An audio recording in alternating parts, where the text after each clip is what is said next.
32 ticks following, so they are swallowing. Monkey is swallowing.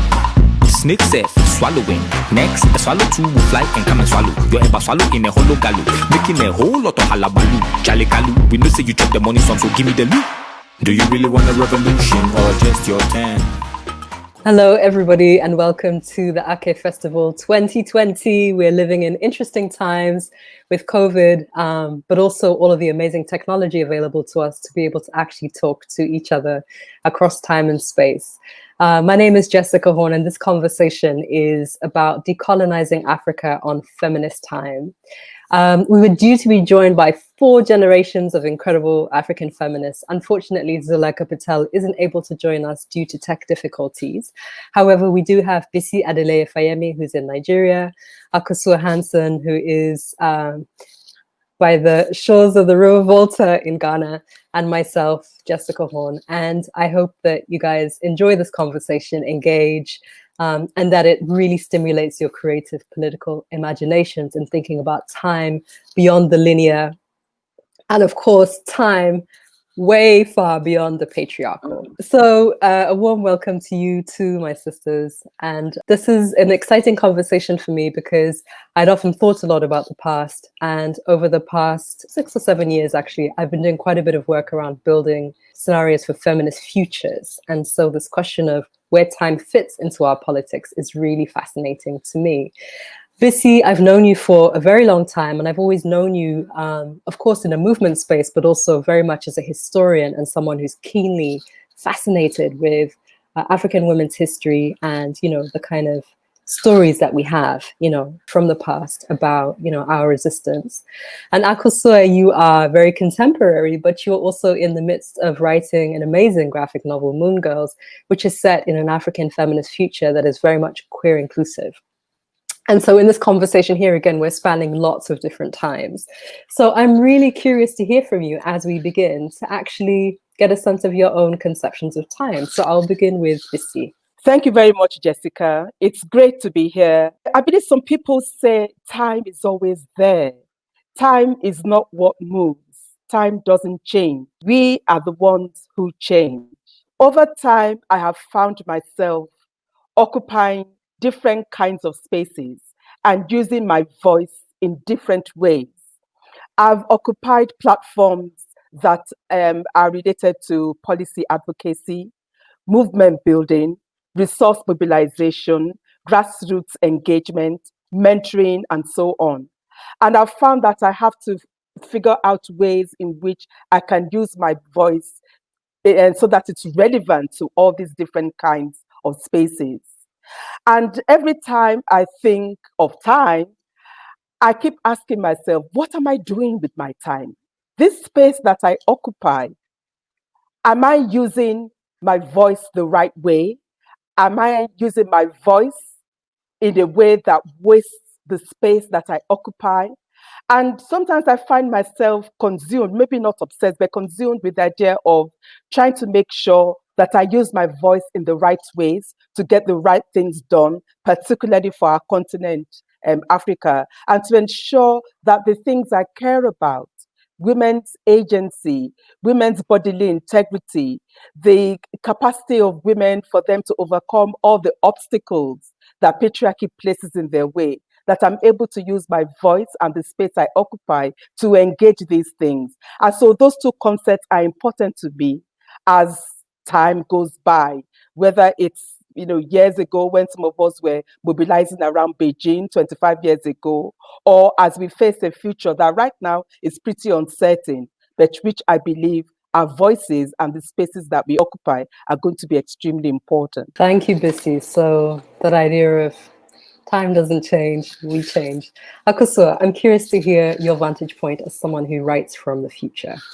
I would say I perceive of time as space time. You know, Bissy mentioned how for her when she thinks of time as voice and space. You know, I definitely do perceive of space time and of as a kind of continuum, not kind of a continuum. You know, and my journey to this has been actually a long, winded one, but in short, has been reinforced with something that was reinforced by my African traditional spiritual beliefs, you know, which actually opened a whole world to me on ancestral knowledge of space-time.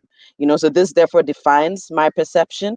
With European Judeo-Christian time is linear. Time has to be tightly regulated because through their religious philosophy, and their own cultural algorithms, we are headed to a kind of apocalyptic end. I grew up in a Christian society, constantly being reminded of hellfire and damnation, a beast known as the devil who is going to be in my future if I don't do so and so. Therefore, in traditional European consciousness, which is imposed on us as Africans, time has to be tightly regulated, meaning African bodies and minds were heavily regulated by slavery, by colonialism, by neocolonialism, by capitalism, by white supremacy, by patriarchy. And there's this great artist and thinker I listened to. Her name is Rashida Phillips, an African futurist, sorry, herself, where she says, where's the master clock? Who watches it? Who keeps time?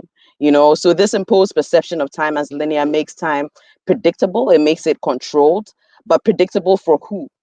So I generally rejects the concept of time as linear, and because under this notion, time is umbilically like separated from space. Hence we can take African bodies for profit off their land, for profit and power.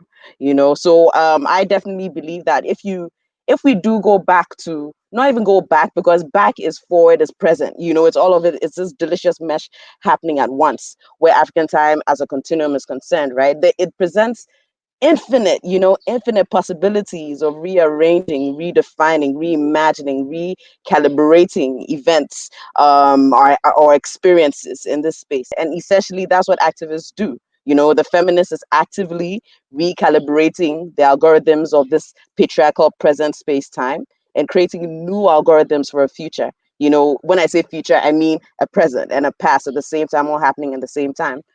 So I definitely see time as cosmic. We have clocks that mark our days and hours. We have calendars that mark months, years, and we also have the planets, the stars, the moons, the suns, which actually mark our cosmic time. And if you view it as linear, it's unalterable, but when you view it as the continuum, the reality is we are constantly altering time. So in short, this is kind of my perception of time and how I try to reflect it in my own writing. That's beautiful, Akosua. Thank you so much for that. And also a reminder that so much of the ways that we talk, even the fact that we're sitting here talking in English now, but also conceptualizing that this date is actually on a calendar that was introduced to us through colonization. And I also appreciated your just reminder that the time that we're using so often is Christian time. And that it comes with its particular kind of almost moral codes and ideas embedded so deeply into it, but that actually in a lot of different African cosmologies, because of course they're all different, there is an understanding though of the cohabitation of different entities with us at the same time. It's like the past and the present is with us, and we have the capacity for the future also here. So that's a beautiful one. Both Bisi and Akosua, you spoke about this issue of kind of space and time and thinking about the possibilities that are opened when we think about time from a feminist perspective. So Bisi, I'm curious, it is 25 years since the Beijing Platform of Action. In fact, I think it was a few days ago that was the official 25-year mark. It's a moment when we are doing that, looking back, looking forward, looking to the present to see, what has this done? And I'm curious to hear from you from an African feminist perspective, as somebody who was there at the time, what you saw were the hopes that people were projecting or hoping for in terms of what were the possibilities of what could be created in that time, and whether you feel some of those hopes have been fulfilled or not. Thank you, Jessica. When I think about this conversation to do with time and my experience in Beijing, it reminds me of an experience I had. I've told the story a couple of times.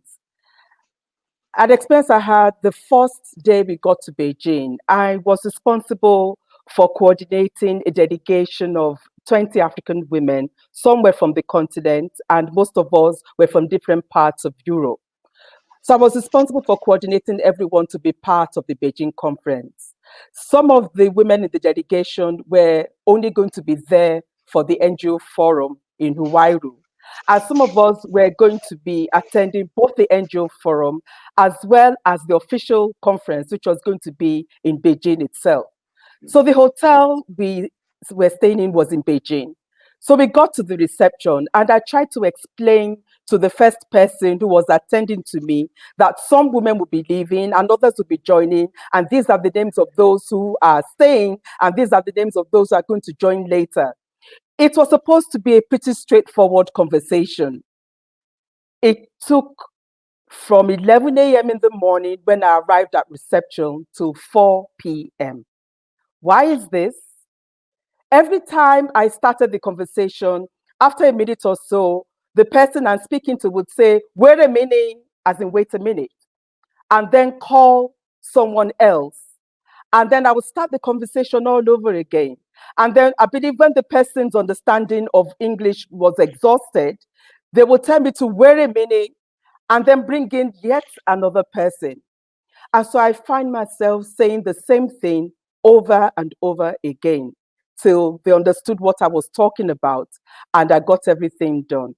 Now, over the past 25 years, I've felt that we have been living in so many wait a minute moments. Wait a minute, we keep taking 5 steps forward and 10 steps back. There are a number of gains that we have made over the years. There are a number of aspirations that we had at the Beijing conference and which have played out in positive ways. And I can just give 2 examples. One of them is in relation to the girl child.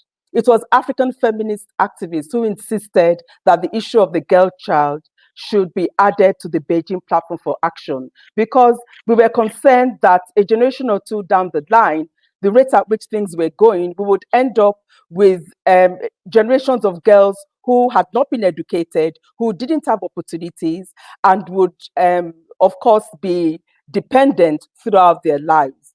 And so there was the issue of the girl child. Let's make sure girls go to school. Now, 25 years down the line, that agenda in and of itself has succeeded.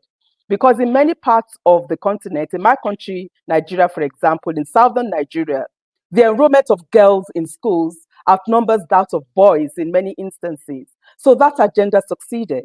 And then there was the issue to do with women in decision making. We kept raising the argument around the need for more women in politics and decision making. And 25 years down the line, this argument has been popularized. But on the downside, we have got girls in school, but we are having serious difficulties keeping our girls in school. There's so much violence against girls in schools. There's so much sexploitation that agenda is, seriously imperiled right now. Not to mention the impact of violent conflict on women and girls in many of our countries. The same applies to women in decision making. Yes, we made that case, but we still have a lot of countries on the continent where women's presence in decision making is still abysmally low. In Nigeria, we have less than 5% of women in our National Assembly. 25 years after Beijing, that's a scandal. And even where we do have instances of women occupying positions that are very important, with the lack of a feminist agenda and a feminist transformatory analysis for the positions they occupy, does not bode well for us at all. So I believe it's a case of we are still in these wait a minute movements, and I want us to move from that to making sure, as I said earlier, that we are not wasting time and that we see every moment that passes by as an incredibly valuable moment for transformation and for moving the agenda forward. Thank you, Bisi. And an interesting point about the wait a minute, which it does feel like is very often because we're making demands to a system that is unfeminist. Of course, we're trying to dig deep into patriarchal power and transform it, and that is inevitably going to be a little bit of a fight. And Akosua, I'm interested because, of course, African queer presence and visibility and the articulation of African women's queer voices is always one of those issues that has been a wait a minute issue, right? Like even from within progressive or radical spaces on the African continent, there's still quite a bit of resistance and people saying, wait a minute, it's not quite time. You know, wait a minute, people aren't quite ready yet. Wait a minute, there's not enough of a constituency demanding this in order to bring this to the table. And so I'm curious, you know, about your own exploration and, you know, decision to actually explore a world through Moon Girls, which is a space where African queerness is normative and is present, and people are articulating their magic through it. Yeah, thank you. I think that's such a great question. I think I'm gonna walk away with the wait a minute, slogan now, wait a minute is their time. Wait a minute is their imprisonment, So when it comes to how to navigate that, at least through Moon Girls, right? I'm moving as I write with a history and a present and a future of people who were there, ancestors, creators, artists, and who are still there now. People you can, like you said, recall. The entity still exists in our time. Memories. Even if a spirit or a ghost or an ancestor is too far fetched for you, think about memories and how you can recall a memory and just recalibrate yourself, put yourself in that consciousness, feel things all over again, and then change the meaning of what that memory does to you.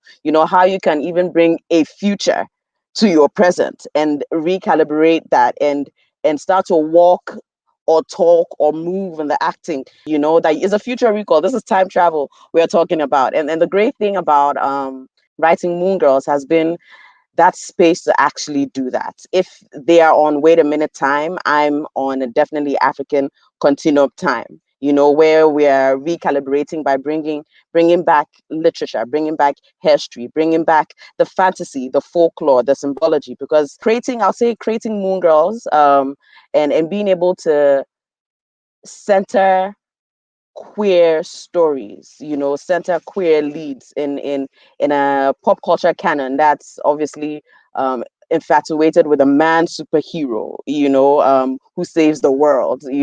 It's definitely something for me that's been even a duty and even spiritual work, that there have been women Moon Girls, there have been women superheroes, there have been and queer superheroes as well. People who are not necessarily in that imprisonment of masculine, feminine binary, because African spiritual thought, African philosophical thought definitely does believe in gender as fluid. So if you are definitely moving with linear time, you're dealing with the time now where we are now dealing with time where the West is now coming to the fact that the truth that gender is fluid, which is a truth that we've known already, and we currently wouldn't know this because our history has been erased. So that's the avenue that literature like Moon Girls, graphic novels, comic book, pop culture, and people who are actively, deliberately creating with this in mind, that's the magic that can happen. So I'm definitely thankful for that. Yeah, thank you. And thank you for the reminder too about, again, I mean, African cosmologies are very varied, but there's similarities, particularly, for example, amongst sort of related groups like Bantu cosmology. Has a lot of similarities, and but also, the reality that so much of our worlds became homogenous in the process of colonization. So, for example, understandings of gender in my mother's language, there's no gender.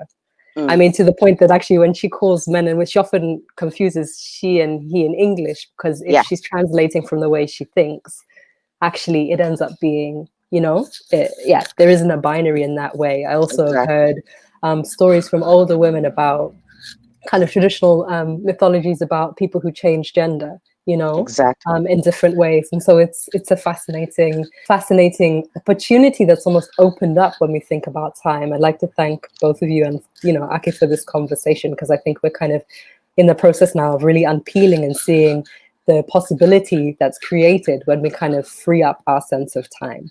And so I want to think a little bit about, so we're going back and forth and in and out, because the idea was to be non-linear in terms of how we're talking, so that we don't start cementing in how we're talking that kind of idea of this is the past and this is the future. But I'm curious, because that sense of future, one of the reasons why it's so potent and so powerful, and definitely in the scenario building and foresight work that I've done, the potency is the potential of this idea that it can still be created. And so I'm wondering from both of you, what are a couple of elements you would want to see us be able to create in a feminist future, an African feminist future? I think it's such a great question. I would say that because of my beliefs in the fact that, all of this is happening at once, right? The fact that there are feminists, activists, environmentalists, people who are pointing out what's wrong with our present time space, space time, our consciousness, because of the fact that they point this out, because of the fact that they are calling out, because of the fact that they are creating new systems, new solutions. This is also the future also happening currently. This is the future happening in tandem with the present. So definitely that gives me mad hope.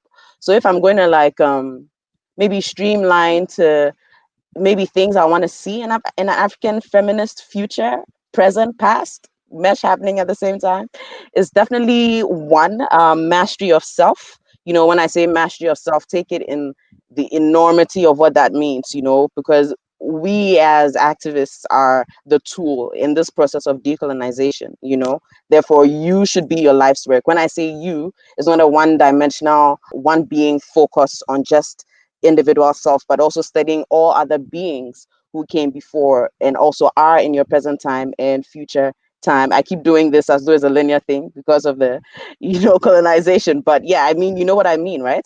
Where you master yourself means learning how you tick, how your society ticks, collect stories, collect experiences, collect consciousness, discard what you no longer need.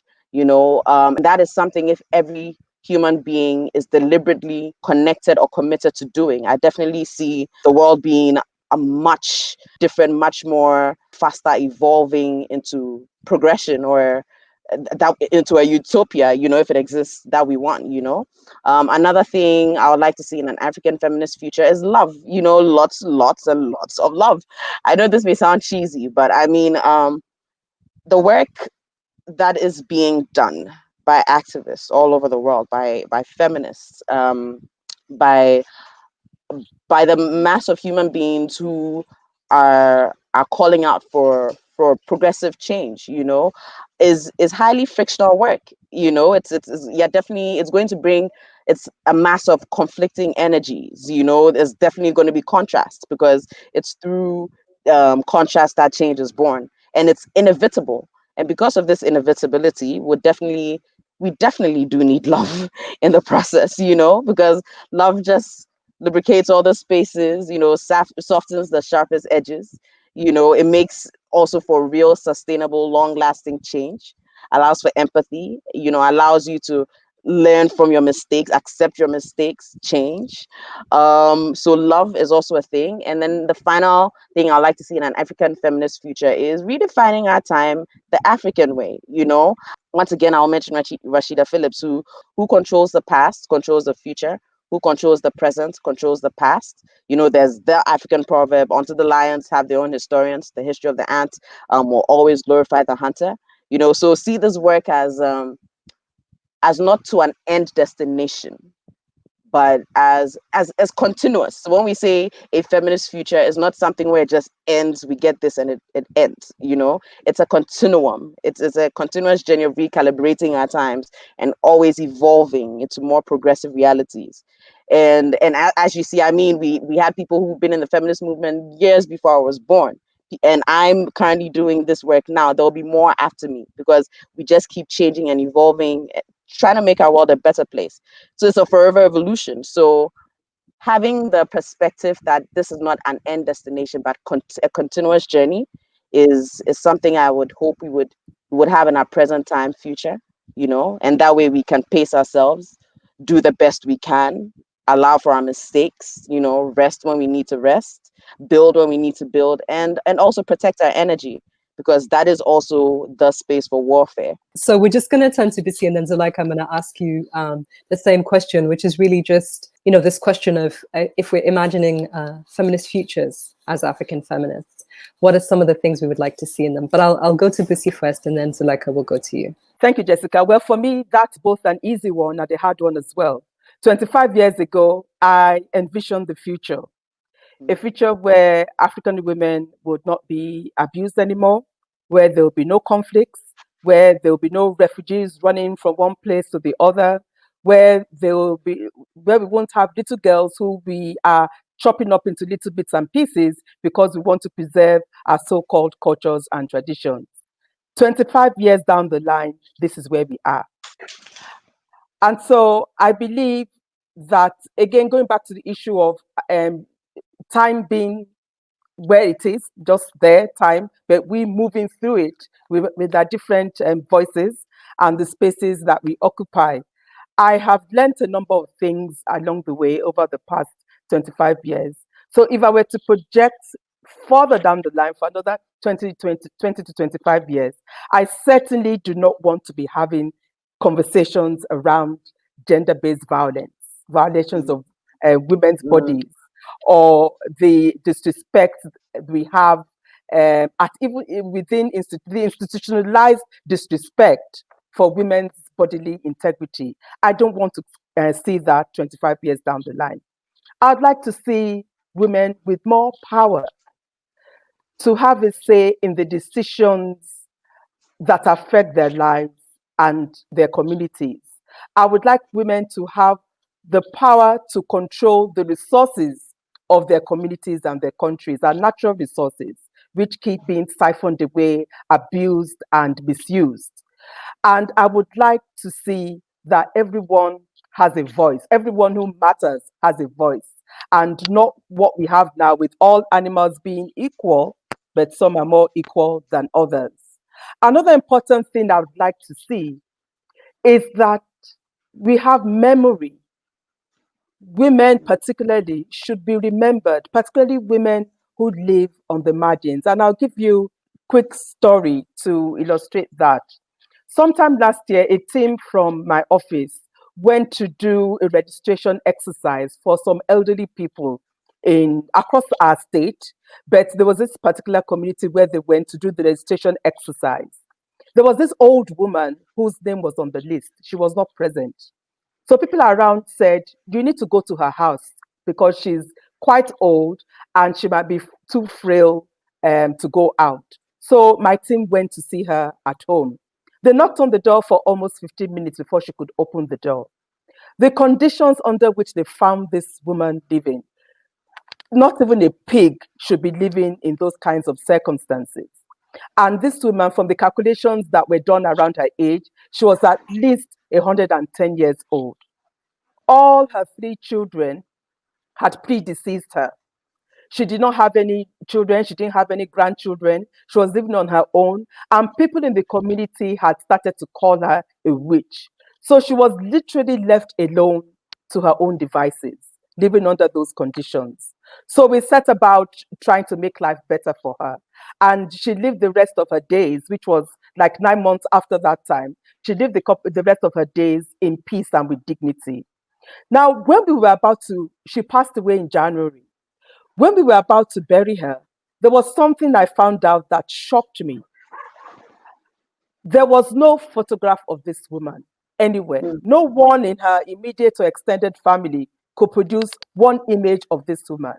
So if we had not come into contact with her and had started recording her life, we had interviews with her, we took photographs of her and so on.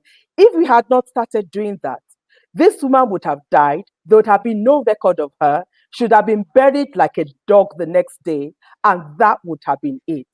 And there are so many women like her, and men too, but there are so many women like her in other communities because they are poor, they are invisible, they are voiceless.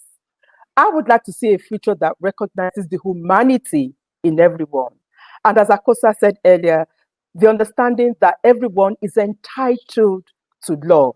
Everyone is entitled to respect and care. We cannot build any reasonable future as Africans if we don't internalize those values. Yes, thank you, Bisi. And it's interesting about this whole question of really the documentation and memory. So with the Beninoise friend, I've started a new initiative called the Temple of Her Skin. And it's a visual storytelling documentary initiative about African women and our tattoo and scarification journeys. I have a lot of tattoos and was very curious about this kind of lineages and histories and feelings about tattooing. And it's so fascinating to do it because on the one hand, a lot of the different, and we're talking to women from all across the continent, a lot of the visual form of the tattooing or scarification is very contemporary, the meaning behind it is very, very old. And that also it's opening up all of these stories for people about their mothers or their grandmothers who are tattooed, and then realizing that nobody has ever really asked them about, you know, the story of it, or explored or documented in any way. And for a lot of people, all they have is a little old photo in the case of their grandmothers, for example. And so there's so many interesting aspects, again, of our embodied expression, which gets silenced and muted largely because it's deemed not interesting by the people who have the power to document. So those lions, also the people who erase the histories, because so much of these traditions were taken out, unfortunately, through Christianity and Islam, both of religions which deem this type of marking of the body to be ungodly. And so it's interesting how even our expressions of beauty end up getting muted. Zulaikha, I'm so glad that you could join us now. And so I'm curious to hear from you what your take on this whole question of the possibility of the future. So from the vantage point where you are, what do you feel would be key elements of nourishing African feminist future? Good afternoon, everyone. Thank you so much for having me. For me, a African feminist future, in particular with South Africa, looks like one where women don't live in fear every single day, fear leaving their houses, that they might not come back, because that's the reality today of a average South African woman, given the scourge and gender-based violence. So it is one where I see women not having to live in fear, not just fear of being outside, but fear even in their personal spaces as well. And it is most definitely one where women have the power of choice, because I believe that feminism is all about choice. Women having the right to choice over their bodies, lives, and careers, and their lives in general. And I don't think that that is emphasized enough today, that women should have the right to choice. And for me, as a young girl, education has to be our priority, because education is one of the most fundamental parts of society. Education for me is socialization. It's the way people are socialized. It teaches you how to act, react, and think. And so that definitely, we cannot have young girls on the streets who are not in school. And so a feminist future for me is one where every single young African girl child has access to a quality and free decolonized education. And I emphasize a decolonized education because what education does currently as well is that I've seen it sort of become colonial incarceration, where it silences rather than empowers, and it silences you as an African person and further silences you as a woman, because what we don't see is the stories and legacies of women being documented in education. Thank you, Zulaikha. And I'm going to ask you a little follow-up question, just because we've had plenty of time to talk. And so you haven't had as much. That was beautiful. And also that vision really of a decolonized education, not a prison of the mind, you know? And so for you, in that kind of decolonized and feminist education, what do you feel would be some of the stories from Africa that you would hope to hear, or you would hope that young girls hear as part of their training, you know, and as part of the education process in a decolonized feminist education system? My hope is that the stories that they would hear would be about the women that came before them, because what we're taught is that feminism is a modern concept that recently came about, when in actual fact that's not the truth. Because, and I say this with so much confidence, because of the women who came before me, women like Queen Nzinga, who led their people to battle against the colonizers, women like Winnie Madikizela Mandela, women like Queen Mantatisi, Queen Mujaji, Queen Nandi, who we learn so much about, King Shaka Zulu, but we never learn about who actually inspired him and who actually guided him, being his mother, Queen Nandi. And so I hope that girls will learn about the women that came before them, to find their power and understand that feminism is not modern and it's not new. It's been around and it will continue to be around. Yeah, thank you for that. I mean, one of the things I was actually curious to ask all of you is about that question of kind of figures that, you know, have existed in African space that are, really fit either individuals or movements, because of course we also do have this tendency to speak about individuals. And again, as you're saying, there's queens, etc., of course, but again, even people who weren't from royalty. I come from a royal lineage, but I realize actually how that in and of itself is an inequality, right? It's still a system of inequality. So I'm curious also to hear about it. Can be everyday commoners, whatever, the bayai, as they say, the wananchi, everyday people. Women who articulated, a kind of freedom outside of patriarchal kind of systems. So I'm curious to hear from each of you who are some of those stories that inspire you when it comes to thinking about that from African context, in particular from other times in African contexts. To pick up on something that Zulaikha said, we keep hearing these conversations from certain conservative, reactionary quarters that feminism is something that was imported into the continent from the West.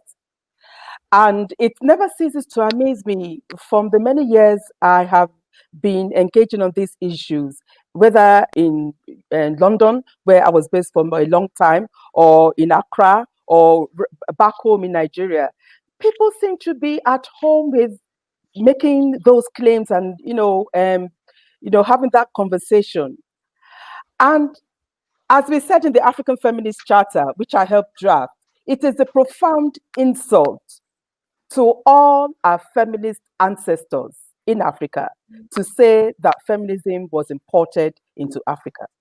We have always had resistance to patriarchal oppression in our communities. It might not have been called feminism. They might not have named themselves that way, but there's always been some form of resistance to patriarchy or the other. There might be this woman in the community who would say, no one is going to marry my daughter off at the age of 11. Or it could be a woman, a grandmother who says, no one is going to circumcise my grandchild. Or it could be someone who says, I am not going to stay in this house, this man's house, a day longer because he beats me. And she will find allies in her father's household who will go and help her pack her things out of the place. So we've always had some form of resistance to patriarchy. Now, we've also had, apart from those who access power by virtue of their relationship to royalty or to royal lineages, and the examples that we've heard from Zulaikha. And we have many examples across the continent. We have Queen Amina from Nigeria, a Moton from Benin as well. We have quite a number of them. But we also had formal structures in which women exercised power in pre-colonial times. So amongst the Yoruba, for example, every community had the equivalent of a position that we call the Iyalode. That is the woman who represents the women of the Erelu. No king or traditional ruler can take a decision. No council of the king can take a decision without the presence of those women, because they are the ones who speak for the women, and they are the ones who can express their pleasure or displeasure at a policy that the state wants to put in place. And now what we then saw was, with the advent of colonialism, all these opportunities, all these avenues got eroded because there were now new markers or new levers for determining who had access to power and decision making. And if women didn't have access to education, or they didn't have access to political and economic power within those contexts, then it meant that they were excluded from those traditional avenues of decision making because of the new dynamics in place. And that is why, till today, we still find ourselves as African women trying to make a case for us to be present at decision-making tables, when these are things that were supposed to have been guarantees right from indigenous communities. Having said that, I don't want us to romanticize those periods or those opportunities that women had to exercise agency or to exercise power, because they still, even with all that, they still lived within deeply patriarchal institutions and structures. It's just that they did have some kind of a voice to be able to push back and resist. Yes, thank you for that, Bisi. And again, it's that thing of just the layers of how profound the experience of colonization was. Again, this unsettling of all our patterns, just completely unsettled, including these forms of voice and decision making and power and participation, which were just fundamentally transformed. Akosua, I'm curious about your take on this question. I would say, I mean, Bisi and Zulaikha have definitely given us, a breath of the history. What I'll add to this is, from Ghana, in communities in Ghana, in pre-colonial West African societies, trade, the merchant exchange of goods and communities were handled by women. It was women who dominated these spaces. In my ethnic group, the Ga women, they are the market women, market queens, and they've been there from. This is a thing that's been there from pre-colonial times, hence they held a lever to the economy so much that even under patriarchy, under military rule, many years later, after British colonial rule was overthrown, many years later under coup d'etats, we had the military actually target market queens and attack them. Some of them publicly lashed in the streets for being holders of this powerful lever, and if you compare that to the imposition of the Victorian woman who is supposed to be the wife at home and just keeps the home alone, doesn't have any other agency, but it just doesn't go with the African history. So I'll give that example. In the arts, in divination, women have been holders of the ever evolving culture. Women are griots. Women's involvement in African religions as ritual specialists, as healers, as diviners, as spiritual mediums has a connection to how women have been able to negotiate and continue to actually negotiate their roles in our social, cultural, economic, and political spheres in our societies. Priestesses who were formally trained, in traditional jurisprudence, taboos, songs, conducting rites, knowledge of herbs and medicinal plants. Healers are a very, very important parts and crack of African society and the roles they play. These are some of the things I would add. Pottery, for instance, is a distinctly feminine art. Amongst the Shai in Ghana, the Shai women actually have exclusive rights of pottery production. Obviously, this means they were able to create their own economic and commercial ventures, which allowed for accumulating of wealth that would obviously be redistributed in the society, invested in building communities, education of children, and even the political power and voice that comes with wealth that they could gain. And I definitely do agree with Bisi that even though these structures of resistance existed before, even though we don't even coin a term as feminism, right? We shouldn't assume there was this utopia of no patriarchy, because patriarchy still did exist. And just to add to your lineage of the potters and the diviners and what have you, women were also tattoo artists. And one of the things that's interesting is that some of the earliest examples of tattooing are actually in the mummies, who were priestesses of the goddess Hathor in Egypt, who's the goddess of the moon. And all of them had tattoos all across their stomachs. But the tattooing itself has always been a women's craft. And it's interesting to see how it's coming back in contemporary Africa, and it's almost only men. And what you're saying, Akosua, is also interesting in terms of thinking about also the different skill sets, but also the value of art. And again, something that was kind of colonized out of us, this reverence for the people who create beauty and aesthetics, and the extent to which that's kind of been diminished. And I feel like, in a way, festivals like these are valuable for us as Africans, because what they're doing is they're revaluing the storytellers, the people who are the weavers and creators of myth and ideas and new worlds, by celebrating writing. But I think that's something quite important to make visible. Zulaikha, I don't know if you wanted to add, you had, named a number of women that are examples of, power and transformation in African histories. I don't know if you have any more that inspire you or that you'd want to mention. I definitely do. Other than just queens themselves, the normal average African woman as well. There were many, for me in particular, from my ethnic group in South Africa, I'm Ndebele, women are at the forefront, have and continue to be at the forefront of arts and at the forefront of the preserving of culture. With us, you'd normally see it's the woman who paints, and painting means something so significant in our ethnic group that it was a way of telling stories. And so for me, it's always been a thing that such skills were always left in the hands of women, and that's how I always knew that feminism wasn't just something that began now. It began a long time ago. And even though it began a long time ago, I definitely agree with BC that we shouldn't romanticize our past as though our pre-colonial past as though it was a utopia without patriarchy. But I do believe that feminism, even though it wasn't labeled as feminism, definitely was a way of life for the average African woman in our pre-colonial past.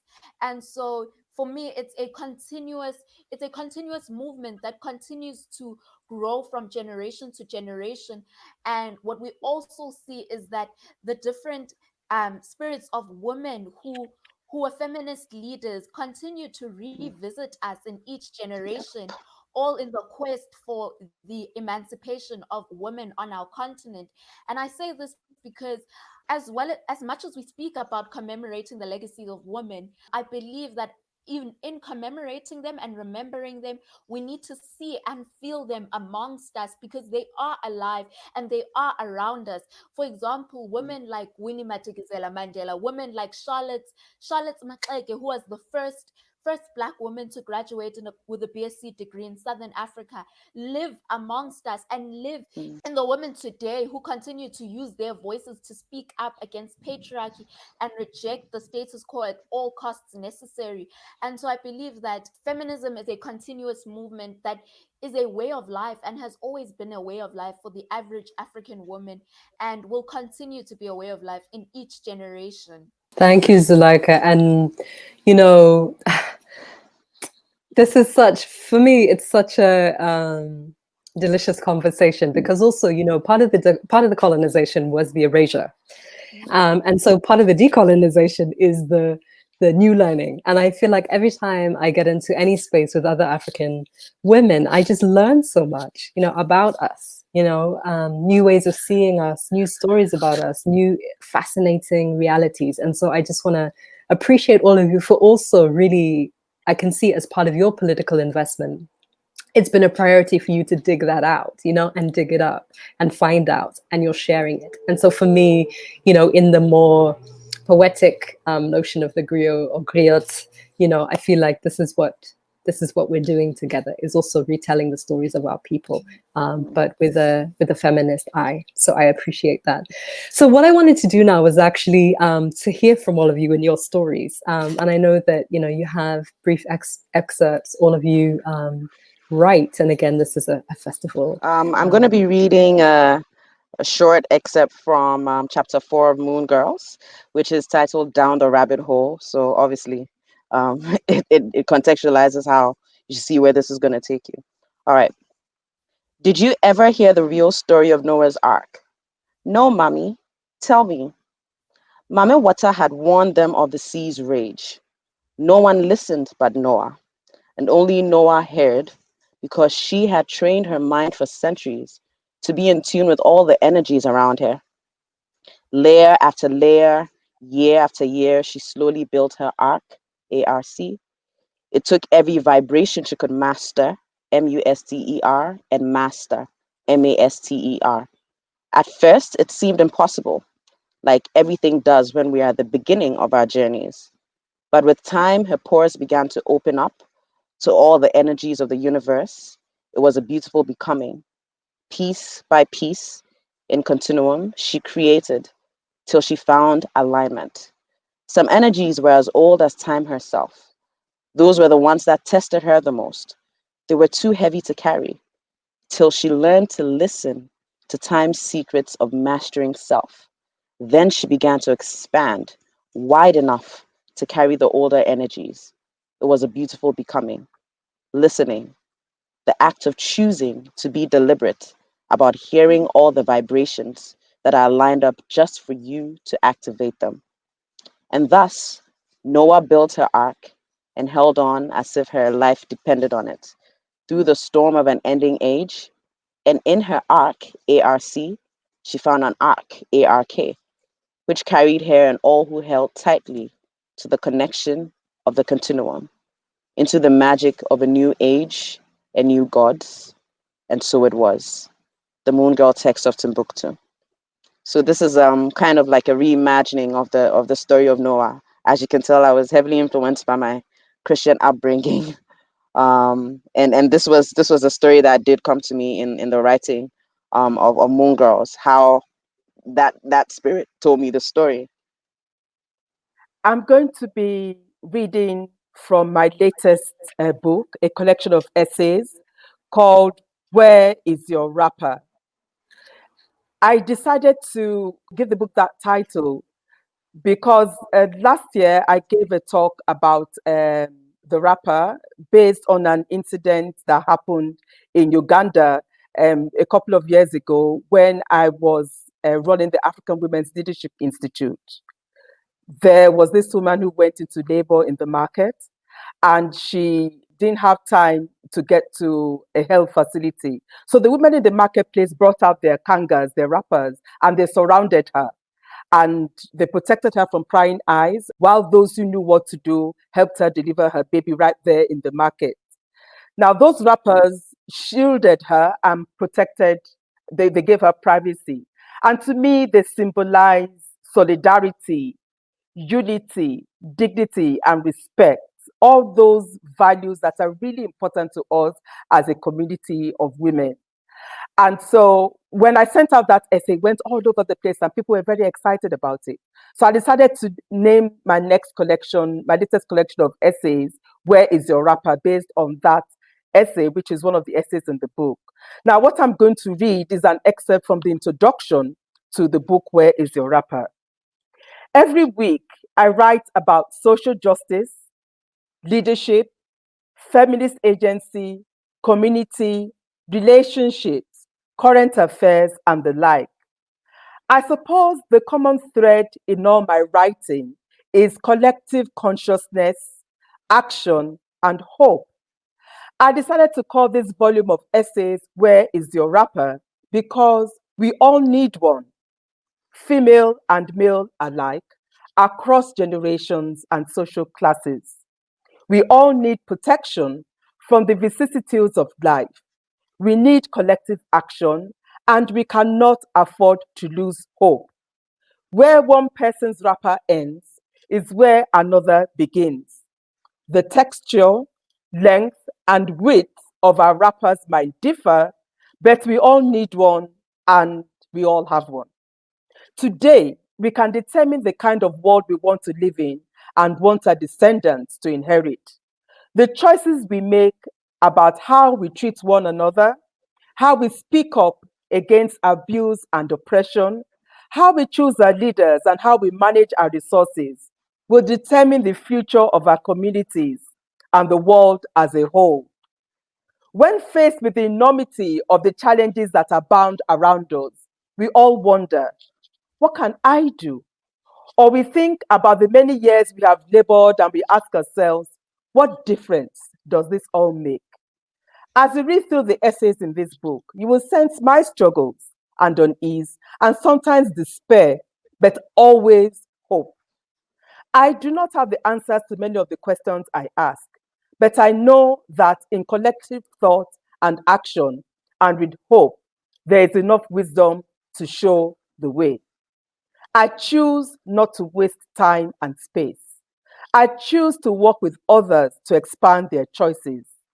I choose to remember the good things and I choose to learn from challenges and move on.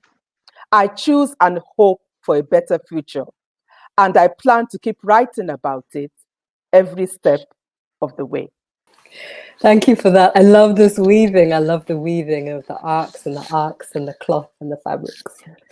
Zulaikha, I'm going to ask you to read a piece now from one of your works. I actually wrote this one particularly for the festival.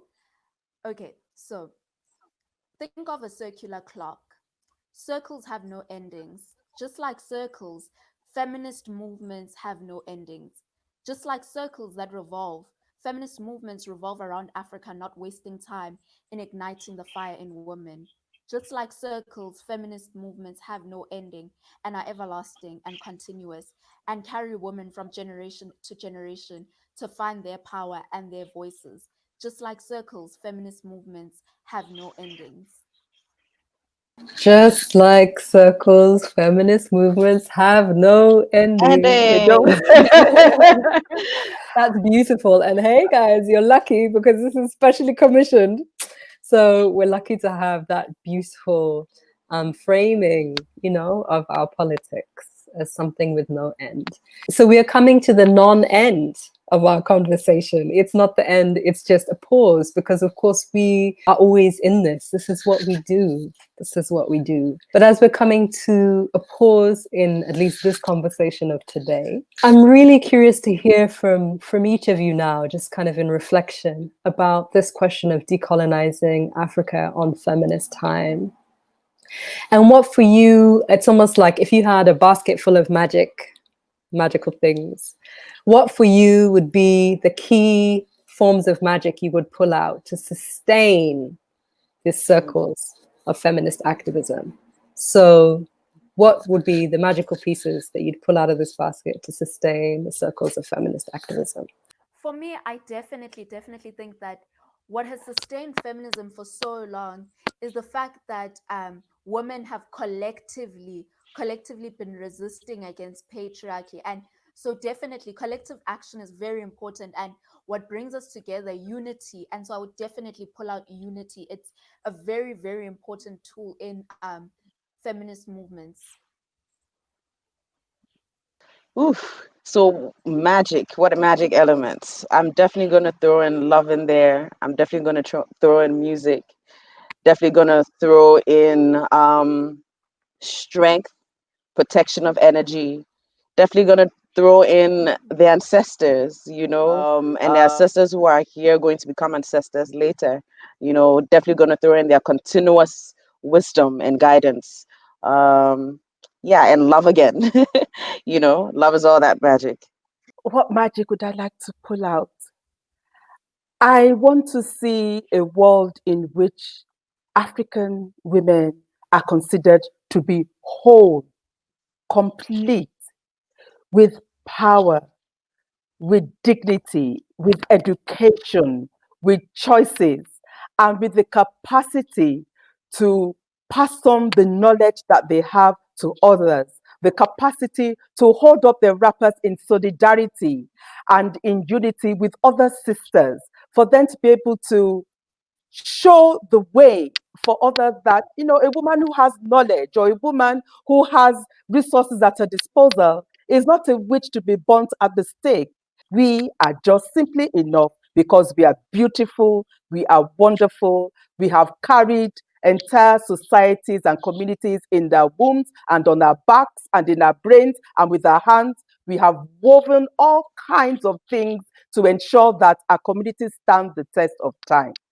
I want us to be valued for that. Thank you. So here we are together, decolonizing Africa on feminist time, with love, with unity, with the music, with the magic of the ancestors, with this ability to see each other and respect the incredible diversity amongst ourselves, to keep working on our isms, to keep creating more inclusive, nourishing spaces for us to be together. So I'd really like to thank all of you, and thank you to Ake Festival also for having us and for constantly creating space for these kinds of conversations, because feminism is deeply African and is absolutely part of the imaginative universe that we need to keep nurturing if we're going to see our freedom.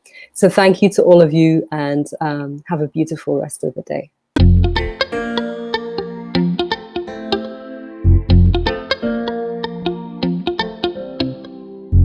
If you ever need a new place to go, you can join me in a world of words. Many seems like I'm nowhere to be found. If you look, you'll find me in a book. Let's take a ride to the past in the back of a phoenix. Let's float around the moon.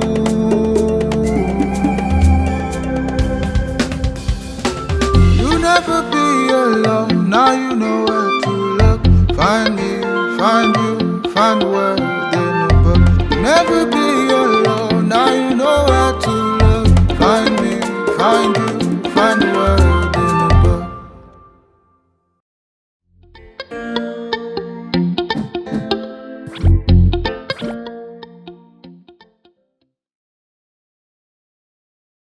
Stranger's Guide is not a typical American travel magazine. Our mission is to dive deep into a single location, commissioning work from great writers and photographers, famous individuals, as well as up-and-coming new voices. This year, we decided to go to Lagos. And we are proud of the volume we produced, with original work from some of Nigeria's best writers and photographers, working with luminaries like Wale Soyinka, Molara Wood, and Femi Kuti. We think this is a very special volume, and we're so excited to bring it back to Lagos.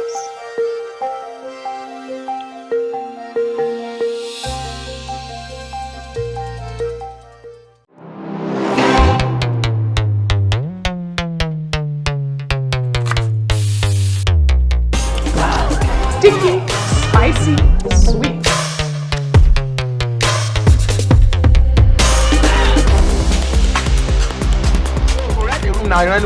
I want to go there. Don't touch me. I will get you arrested.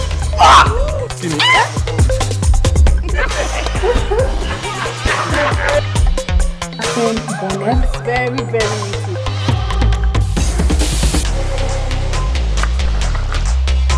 Relax, everybody!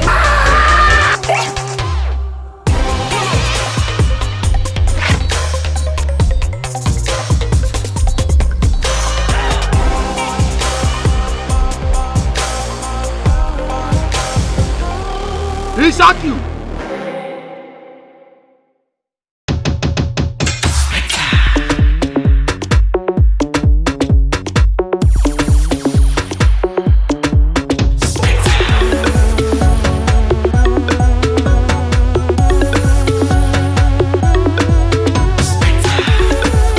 That 5 minutes madness only you can understand. Visit myspectre.com to get your Spectre experience. Spectre, loans in 5 minutes.